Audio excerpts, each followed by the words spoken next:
Mirë se erdhe në botën ku askush nuk është i pafajshëm. Sekrete shqiptare, vendi ku rrëfimet më të thella, më të ndaluara dhe më të pathëna të shqiptarëve marrin zë. Na bëni subscribe për histori të ndryshme. Jam 25 vjeçe dhe për herë të parë pas shumë kohësh ndihesha sikur jeta ime po merrte drejtimin që gjithmonë kisha dashur. Për vite me radhë kam qenë një vajzë shumë e kujdesshme me ndjenjat e mia. Nuk kam hyrë lehtë në lidhje dhe gjithmonë kam pasur frikë të mos lëndohesha apo të mos përfundoja me njeriu e gabuar. Ndoshta sepse kam parë shumë histori të këqija rreth meje. Martesa që shkatrohen, tradhti, gënjeshtra, njerëz që ndryshojnë sapo i njeh më mirë. Prandaj gjithmonë i kam mbajtur distancat me meshkujt. Shoqet më thoshin shpesh që mendoja shumë dhe nuk i jepja mundësi askujt të afrohej vërtet me mua. Derisa njoha Mirin, gjithçka filloi krejt rastësisht. Ishte në një lokal në Tiranë ku kisha dalë me 2 shoqe pas pune.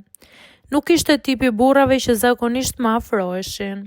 Ishte 40 vjeç, i qetë, i kuruar dhe me një vetbesim që nuk kishte nevojë të bërtiste për t'u ndjerë. Në fillim mendova që ishte thjesht i sjellshëm, por mënyra si fliste, si më dëgjonte dhe si më shikonte drejt në sy pa u munduar të më impresiononte me fjalë boshe, më bëri menjëherë përshtypje. Ai ishte i divorcuar prej disa vitesh dhe jetonte vetëm. Më tregoi që kishte kaluar një periudhë shumë të vështirë pas ndarjes, por me kohën kishte mësuar të jetonte ndryshe. Kishte një mënyrë të qetë të folurit që të bënte të ndiheshe sikur e njihje prej kohësh. Dhe ndoshta pikërisht kjo më afroi kaq shpejt me të. Në vetëm 3 javë, Miri u bë një pjesë e përditshmërisë time në një mënyrë që nuk e kisha imagjinuar kurrë. Flisnim çdo ditë, dilnim pothuajse çdo mbrëmje dhe unë ndihesha e lumtur sa herë më shkruante apo më telefononte. Madje shoqet filluan të më thoshin që nuk më kishin parë kurrë kaq të dashuruar. Dhe ishte e vërtet, më pëlqente gjithçka tek ai. Fakti që ishte i pjekur, i qetë dhe nuk sillej si djemt e moshës time, që shpesh dukeshin sikur nuk dinin çfarë donin nga jeta. Me Mirin ndihesha e sigurt, madje aq e sigurt sa besoja se nuk do kisha kurrë surpriza prej tij. Një mbrëmje ai më telefonoi me një zë pak ndryshe nga zakonisht. Dua të takohemi sonte, dhe unë i thash patjetër. Më tregoi adresën e apartamentit dhe më tha të shkoja pas darke sepse donte të kalonim pak kohë vetëm.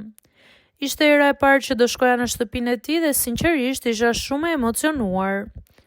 Gjatë gjithë pasdites mendja më rinte aty. U vesha me kujdes, bëra grimin e lehtë dhe për herë të parë pas shumë kohësh, po ndihesha si një vajzë që po jetonte një histori të bukur dashurie. Kur mbërita te pallati, zemra po më rihte fort. I shkrova që kisha ardhur dhe ai më tha të ngjitesha lart sepse dera ishte hapur. Ashensori më duk sikur ecte shumë ngadalë. Sa më shumë afrohesha te dera e apartamentit, aq më shumë emocionohesha. Në mendjen time po imagjinoja një mbrëmje romantike vetëm ne të dy larg gjithë zhurmës së Tiranës. Por në momentin që hapa derën, ngriva.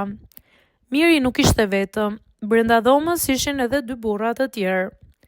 Për disa sekonda mendova se kisha hyrë gabim, por jo, ishte apartamenti i tij dhe të 3 po më shikonin sikur po prisnin ardhjen time. Ndjeva trupin të më ftohej menjëherë. Miri u ngrit nga divani dhe buzëqeshi lehtë sikur gjithçka ishte normale. Më në fund erdhe, më tha. Unë nuk po arrija të flisja sepse në atë moment kuptova që nuk e njihja aq mirë sa kisha menduar. Ndjenja e sigurisë që kisha ndërtuar për të në vetëm 3 javë filloi të shëmbej brenda pak sekondash. Pas atij momenti tek dera e apartamentit, marrëdhënia ime me Mirin ndryshoi në mënyrë të çuditshme. Edhe pse fillimisht isha tronditur nga fakti që nuk ishte vetëm, ai arriti ta qetësonte situatën duke më thënë se ata ishin thjesht miqtë e tij të ngushtë që kishin kaluar për pak kohë para se të dilnin diku tjetër. Në atë moment zgjodha ta besoj. Ndoshta sepse isha shumë e përfshirë emocionalisht me të.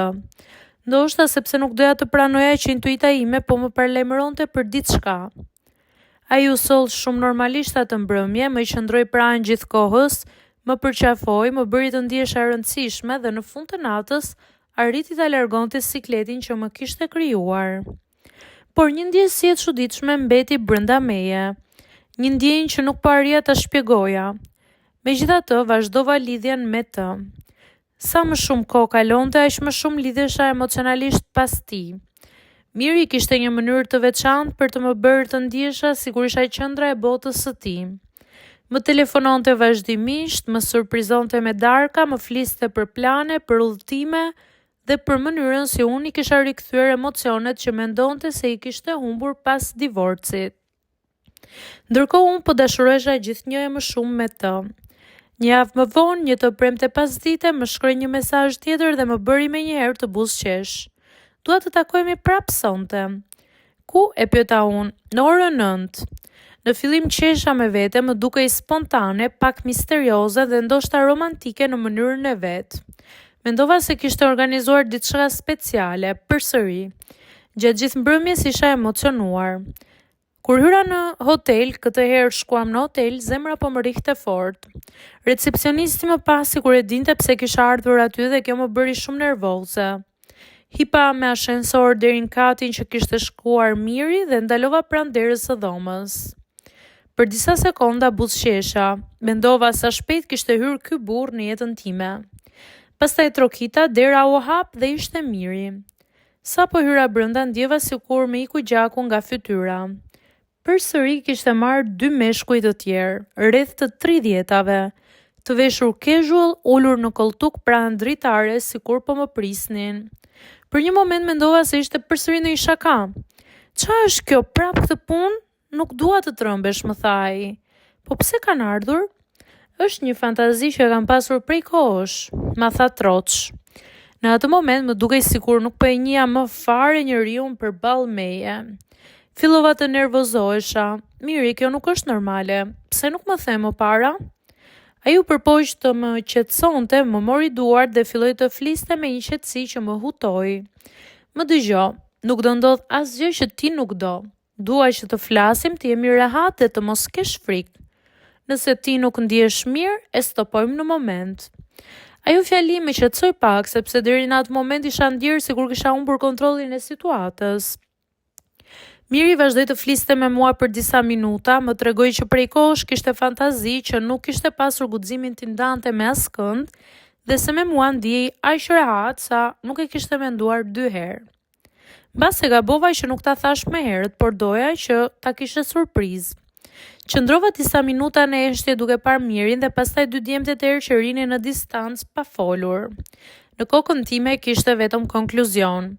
Një pjesë e imja ndjej e lënduar që ai nuk kishte qenë i sinqert që në fillim, dhe një pjesë tjetër e kuptonte që ai po më tregonte një anë të vetes që ndoshta ja kishte fshehur gjithë botës për vite. Duhej të ma kishte thënë më para. E di, më tha ai. Ajo natë nuk shkoi siç e kisha imagjinuar kur u nisa për në hotel. Nuk ishte një mbrëmje romantike si në për filma, por një përballje e fortë me realitetin e një njeriu që nuk e njihja mirë. Megjithatë vendosa të mos largohemi njëherë.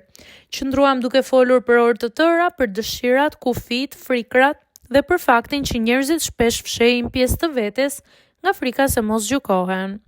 Çuditërisht ajo bisedë më bëri ta shija komplet ndryshe Mirin. Jo si burin perfekt që kisha idealizuar, por si një njeri me anët e tij të komplikuara, me dëshira dhe pasiguri si të gjithë të tjerët. Në fund të natës dola nga hoteli vetëm. Tirana ishte pothuajse bosh dhe ajri i freskët i natës më ndihmoi të mendoj më qartë. Kuptova që dashuria nuk mjafton për të mbajtur një lidhje. Duhet sinqeritet, besim dhe mbi të gjitha guximi për të treguar kush je që në fillim. Unë dhe Miri vazhduam të flasim edhe për një kohë, por marrëdhënia jon u përça. Unë dam dhe prej asaj kohe nuk kemi parë më kurrë.